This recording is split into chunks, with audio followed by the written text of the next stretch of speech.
반갑습니다 구독자님들, 최민철 인사드립니다. 드디어 리플의 고래들이 다시금 활동을 하기 시작했습니다. 아무래도 SEC와의 소송이 마무리 수순을 밟고 있어서 이러한 좋은 반응이 보여지는 것 같은데요. 추가로 얼마 전에 리플에서 프라임 브로커리지 기업인 히든로드를 인수를 하면서 리플레저의 생태계를 제도권 금융시장과 본격적으로 연계를 할 기반을 마련하기도 했었죠. 또한 5월 22일 리플 상장 지수 펀드인 ETF의 승인 여부 역시도 최종적으로 결정이 될 것으로 보여지기 때문에 기관 투자자들의 접근성 역시도 확대될 것으로 기대가 되고 있는 그런 상황입니다. 리플의 겹포제가 터져나오고 있는 아주 좋은 현상인 거죠. 리플과 SEC 간의 법적 공방은 내달 16일 정도 부근에 종료가 될 것으로 예상이 되고 있습니다. 4월 10일에 이미 항소 절차 중단 및 합의 준비를 위한 공동 신청서를 법원에 제출했기 때문이죠. 보통 한 일주일 정도면 결과가 나오기 때문에 정말로 기대해봐도 좋을 것 같습니다. 2025년 리플에게는 황금 같은 한 해가 될 것이라는 많은 이야기들을 드렸었죠. 지난 13일 투자 전문 매체 더 모틀리플에 따르면 리플 측에서 발행하는 암호화폐 XRP는 실물자산 토큰화, 즉 RWA죠. 이 거대한 시장을 선점하기 위해서 전략의 속도를 내고 있다라고 발표를 했으며, 리플과 보스턴 컨설팅 그룹 BCG는 향후 실물자산 토큰화 시장이 무려 19조 달러, 한화로 2경 7천조라는 상상도 안 되는 어마어마한 규모의 시장으로 성장할 것이라고 보고 있다고 합니다. 리플이 이 중에 얼마만큼의 규모를 선점하느냐가 관건이라고 볼 수 있다는 거죠. 그뿐만이 아니라 리플은 기본적으로 가교 통화를 목적으로 나온 코인인 만큼 스위프트의 거래량을 흡수하는 게 굉장히 중요한데요. 만약 스위프트를 완벽하게 대체를 할 수만 있다면 15,000달러, 하나로 약 2,130만원이라는 엄청난 금액까지 올라갈 수 있다는 거죠. 이거 리플 한 계단 가격입니다. 즉 리플은 실물 자산 토큰화 시장과 스위프트 시장 이 두 군데에서 막대한 영향력을 과시할 수 있는 만큼 해당 시장을 얼마만큼 선점하느냐가 리플의 향후 가격을 정할 것이며, 최소 지금보다 수십, 수백 배 그 이상을 달성하는 것은 그렇게 어렵지 않을 거라는 겁니다. 이것뿐만이 아니죠. 이제는 XRP라고 불리는 리플, 한국인들 사이에서는 그 어떤 코인들보다도 인기가 상당히 높은데요. 이는 몇 가지 이유가 있습니다. 첫 번째, 한국은 금융 기반과 디지털 화폐 산업의 발전에 많은 관심을 가지고 있는데요. 리플은 국제금융기관과의 협업을 강조하고 금융 시스템의 효율성 향상을 목표로 하는 특성을 가지고 있어서 한국의 금융기관과의 협업 가능성이 굉장히 높다라고 여겨집니다. 두 번째는 안전성과 신속성인데요. 리플은 분산된 금융거래 시스템을 기반으로 하여 안정적이고 빠른 거래를 제공하는 게 특징이죠. 특히 리플은 초당 처리 거래량이 코인들 중 압도적인 속도를 자랑하기 때문에 국제금융거래에 최적화된 모습을 보여주고 있습니다. 즉, 한국인들이 좋아하는 빨리빨리와 빠르면서 안정성까지 뛰어난 모습이 굉장히 매력적이게 보이는 것이죠. 세 번째, 국제 송금 시장에서의 활용성, 즉 가교통화로서의 가능성인데요. 두 번째 내용과 연결되는 내용이죠. 거기에 더해서 수수료마저 굉장히 저렴합니다. 한국은 국제 송금이 굉장히 활발하게 이루어지는 나라 중 하나이기 때문에 리플의 위에 나온 특성들은 굉장히 매력적인 특성이라고 볼 수 있습니다. 요약하자면 리플 코인을 보유하고 선호하는 이유, 그 중에서도 한국이 유독 더욱더 선호하고 있는 이유는 한국 금융기관과 금융기관들과의 협업 가능성, 안정성과 신속성, 그리고 저렴한 수수료로 인해 국제 송금 시장에서의 활용 가능성이 굉장히 높다는 점을 들 수 있다는 겁니다. 내용만 들어보면 리플 이거 그냥 목적이 있어서 만들어진 코인 같은데? 라는 생각이 분명히 드실 겁니다. 정확합니다. 리플은 2004년 리플페이란 이름으로 개발이 되었죠. 개발 시기부터 이미 리플의 목표는 단 한 가지였습니다. 전 세계 은행 간 실시간 자금 송금 서비스.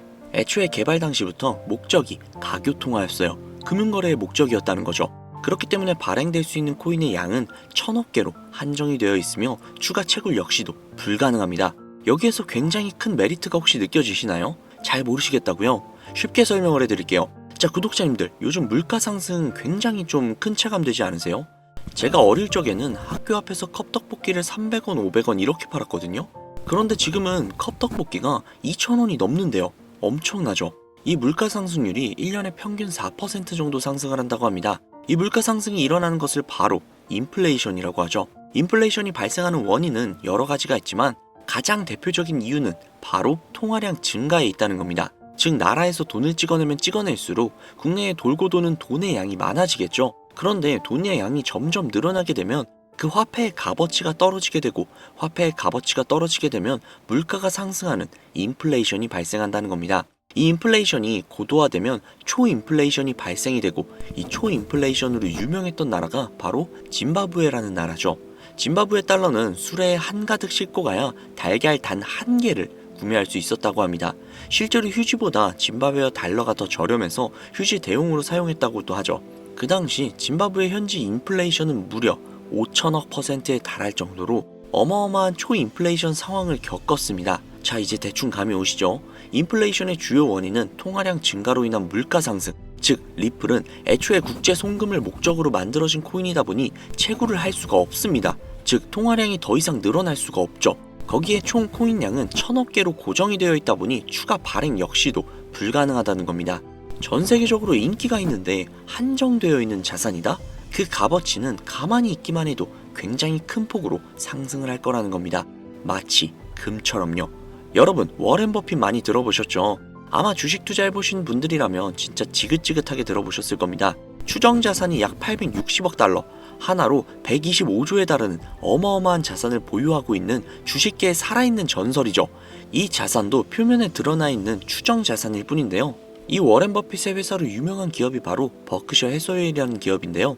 버크셔 해서웨이는 세계적인 투자 지주회사로서 시총이 무려 1000조나 되는 어마어마한 규모의 회사입니다. 그리고 이 어마어마한 규모의 회사인 버크셔 해서웨이가 보유하고 있는 대표적인 회사가 바로 아메리칸 익스프레스죠. 아실 분들은 다 아실 겁니다. 미국에서 가장 큰 규모의 신용카드 회사이자 은행업을 중심으로 한 금융업의 대표주자입니다. 그리고 워렌 버핏이 최대 주주로서 무려 20%가 넘는 지분을 보유하고 있죠. 거기에 뱅가드 그룹과 블랙록이 각각 6.3%, 6.1%를 보유하고 있는 미국에서 알아주는 유망한 기업이라는 겁니다. 이런 아메리칸 익스프레스가 바로 리플의 핵심 파트너라는 겁니다. 이미 지난 8월 아메리칸 익스프레스는 송금을 위해 리플을 채택을 했다는 것 역시도 알고 계시죠? 즉 워렌 버핏과 리플은 공생 관계라는 겁니다. 과거 워렌 버핏은 이런 말을 했죠. 비트코인은 전부 사기다. 그랬던 그가 주식 투자할 때도 가치 투자만을 고집하며 수백조가 넘는 돈을 벌어들인 전 세계에서 손꼽히는 부자인 그가 리플과 협업을 하고 리플을 매수를 하고 리플을 보유하고 있다는 겁니다. 황당하죠? 이게 좀 어떤 느낌이냐면, 그러니까 삼성의 이재용 회장이 애플 제품? 그거 다 별로다 라고 공식선상에서 이야기를 해놓고 계열사인 삼성 디스플레이를 통해 애플의 디스플레이를 사용하고 있는 뭐 그런 느낌일까요? 사실 뭐 워렌 버핏에게 이런 비유를 든다는 게 좀 말이 안 되기는 하지만 이 정도로 어마어마한 일이라는 거예요. 암호화폐라면 치를 떨던 그가 리플에게만큼은 굉장히 친화적이라는 거니까요. 세계에서 자금의 흐름을 가장 잘 알고 그 흐름으로 가장 많은 돈을 번 그가 리플에 매료되었습니다. 말이 더 필요한가요? 자, 워렌 버핏이 자금력의 신이라면 이번에 권력의 신이 또 리플에 손을 들어주고 있죠.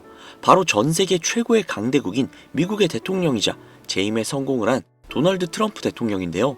그는 이미 과거 비트코인 컨퍼런스에서 암호화폐 대통령이 되겠다 라며 자신있게 선언을 했고, 실제로 그가 당선이 된 이후 비트코인을 국가 전략 비축 자산으로 등록을 하며 친암호화폐 대통령으로서 그 발자취를 남기고 있습니다. 물론 관세 이슈로 인해서 암호화폐 시장이 휘청거리며 질타를 받고 있지만 관세 이슈는 장기적으로 비트코인에게는 무조건 호재라는 겁니다. 왜냐? 자국의 화폐 가치가 달러 대비 떨어졌을 때 비트코인은 자산을 지킬 수 있는 유력한 대안책이 되기 때문인데요. 그리고 트럼프가 우리가 생각하는 것 그 이상으로 비트코인을 더욱더 중요하게 생각하고 있다는 걸 명심해야 합니다. 실제로 트럼프 대통령이 한 말이 있죠. 비트코인 못 막는다. 우리가 하지 않으면 중국이 할 것이다. 비트코인 전부 러시아나 중국으로 간다. 즉 이제부터 비트코인 전략 물자를 비축하겠다는 건데, 결국 트럼프 대통령의 머릿속에는 미국의 부채 해결을 염두에 둔 것이라는 거죠. 그런데 비트코인으로 미국의 부채를 해결한다? 이거 솔직히 좀 말이 안 되는 것 같잖아요. 그러나 아직도 비트코인은 10배, 100배 그 이상도 갈 수 있는 여력이 있다면 충분히 말이 된다는 겁니다. 많은 분들이 오해하고 있는 내용 중에 하나가 바로 비트코인은 기존 자산과 전혀 상관없는 거 아니야? 기존 자산이 떨어지면 비트코인은 올라가야 하는 거 아니야? 라는 이야기들을 하시는데, 제가 관찰을 해본 바에 따르면 이란 같은 나라에서 미사일을 쏘거나 하면 제일 먼저 떨어지는 게 바로 비트코인이거든요. 왜 그럴까라는 생각을 해보면 가상화폐 시장은 24시간 돌아가죠.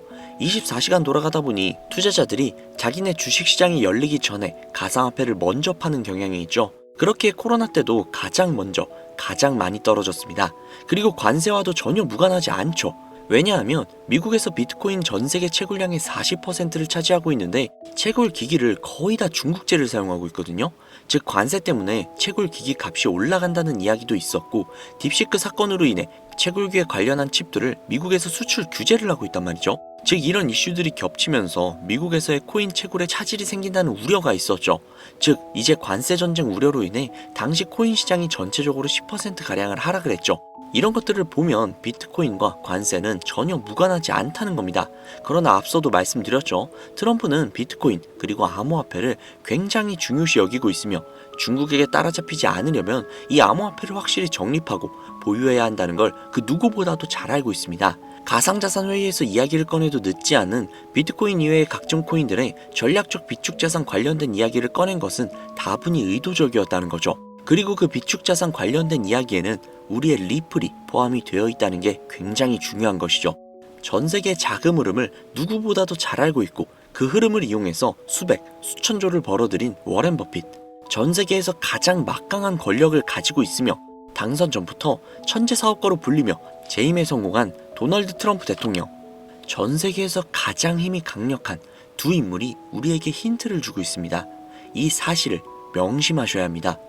그런데 제가 구독자님들께 정보를 제공을 해드리려고 해당 영상을 제작을 하다가 좀 굉장히 놀라운 정보를 우연치 않게 발견을 해서 함께 좀 알려드릴까 하는데요. 해당 자료는 CBDC를 기반으로 삼을 가교통화 코인의 적합성 및 미 연방 지구별 논의사항을 보여주는 그런 자료입니다. 여기에 보시면 보스턴, 뉴욕, 필라델피아, 애틀랜타, 시카고 등등등 수많은 미국 지역들의 통합 예측 자료가 나오고 있죠. 그리고 아래로 쭉 내리다 보면 크로스 레인가드, 즉 가교통화로서의 적합성을 보여주고 있는 표가 있습니다. 대부분의 코인들은 부적합이라고 나와 있는데 하지만 여기 리플과 시바이누가 보류라고 표기가 되어 있는 걸 확인할 수 있었습니다. 뭐 그럴 수 있어요. 리플은 아직 해결해야 할 게 조금 남아있고 시바이누는 탈중앙화를 목적으로 나온 코인이다 보니 어찌 보면 당장은 CBDC와 어울리지 않을 수도 있죠. 하지만 좀 다르게 생각을 해보면 두 코인 모두 세계 어디든 자유롭게 금융 서비스를 제공받을 수 있다 보니 이보다 더 뛰어나고 자유로운 가교통화가 있을 수 있을까 라는 생각 역시도 들긴 했죠. 그런데 여기에서 저는 충격적인 내용을 확인할 수 있었는데요. 여기 보이시나요? 리플과 시바이누조차 보류라고 나와 있는데 이 생소한 코인이 적합이라고 나와 있습니다. 진짜 너무나도 생소한 코인이었어요. 그래서 이 코인에 대한 정보를 좀 찾아봤는데 너무나도 신기할 정도로 정보가 거의 없다시피 했습니다.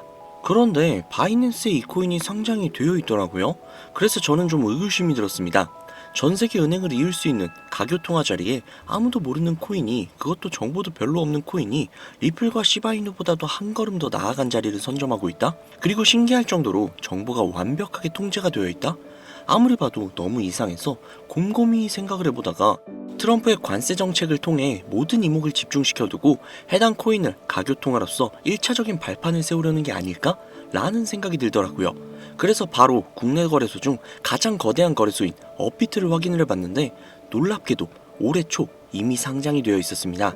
그뿐만이 아니죠. 일본의 비트플라이어, 중국의 후오비, 미국의 코인베이스, 유럽의 비트스탬프, 인도의 와지렉스, 두바이의 바이비트 등등 전 세계에서 내놓으라 할 가상화폐 거래소에 모두 2025년 상장 예정인 코인으로 올라와 있었습니다. 이제야 이해가 되기 시작을 했죠. 이 코인을 통해 미국이 다시 한번 전 세계의 경제 패권을 쥐기 위한 시발점으로 삼으려는 계획인 것 같습니다. 제가 그래서 이 코인을 구독자님들께 공유해드리려고 영상을 촬영을 해서 올렸는데 이게 유튜브 측에서 자체적으로 그냥 막아버리더라고요. 아무래도 국제정세와 관련이 있는 코인이다 보니 유튜브 측에서 자체 필터링이 되는 것 같아요. 벌써 2번이나 경고를 먹었어요. 한 번만 더 경고를 먹으면 더 이상 구독자님들께 좋은 영상을 제공을 해드릴 수가 없어서 어쩔 수 없이 상단부에 있는 제 개인 번호 010-7648-7650 010-7648-7650 이 번호로 리플이라고 적어서 문자 보내주시는 분들에게 해당 코인 정보를 제공을 해드리려고 합니다. 구독자님이신 걸 확인하는 즉시 해당 코인에 대한 정보 바로 제공해드리도록 하겠습니다. 아무래도 구독자님이신지 확인하는 작업에서 시간이 어느 정도 소요가 될 수 있기 때문에 조금이라도 빠르게 정보를 받아보실 분들은요, PC 버전은 아래 더보기란 클릭하신 후 쭉 내리시면 나오는 제 채널 주소가 있거든요. 코인으로 인생 역전, 그리고 최신의 코인 가게 이 두 곳에 들어오셔서 구독하시고 영상 알림 설정 및 좋아요 그리고 댓글 남겨주시면 보다 더 빠르게 정보를 받아가실 수 있으며 보다 많은 영상으로 다양하고 알찬 정보들을 확실하게 받아보실 수 있으니 꼭 채널 구독하시고 알림 설정 부탁드릴게요. 모바일 버전은 시간 옆에 더보기란 누르셔서 아래로 쭉 내리시면 앞서 말씀드린 두 개의 채널 링크가 나오니까요. 해당 링크로 들어오셔서 채널 구독해 주시고 영상 알림 설정 및 좋아요 그리고 댓글까지 꼭 남겨주세요. 다른 분들보다 더욱더 빠르게 정보를 받아가실 수 있을 겁니다. 요즘 저를 사칭을 해서 정보를 팔아먹으려고 하는 악질업자들이 너무나도 많이 늘어나고 있습니다. 제보가 진짜 빗발치고 있어요. 다시 한번 말씀드리지만 저는 절대로 금전을 요구한다거나 멤버십 가입 유도를 한다거나 개인정보 등을 요구하지 않습니다. 그런 사칭범들이 워낙 많아서 문자를 보내주시는 분들 한 분 한 분 제 구독자님이신지 확인 후 공유해드리다 보니 약간의 시간이 소요가 된다는 점 다시 한번 양해 부탁드립니다. 저는 진짜 많은 거 안 바래요. 오로지 제 채널을 키우기 위해서 제 영상을 보시고 제 채널 구독, 좋아요, 알림 설정 그리고 댓글 정도만 남겨주시면 저는 그걸로 만족합니다. 그리고 제 영상을 통해서 구독자님들이 조금이라도 더 나은 삶을 사실 수만 있다면 저는 그걸로 정말 만족합니다. 그러니 이건 외에 요청하는 게 있다면 제가 아니라 사칭이니까 진짜 조심하셔야 돼요. 앞으로 더 좋은 영상, 더욱더 도움이 되는 정보로 다시 찾아뵙도록 하겠습니다. 오늘 하루도 고생 많으셨습니다. 감사합니다.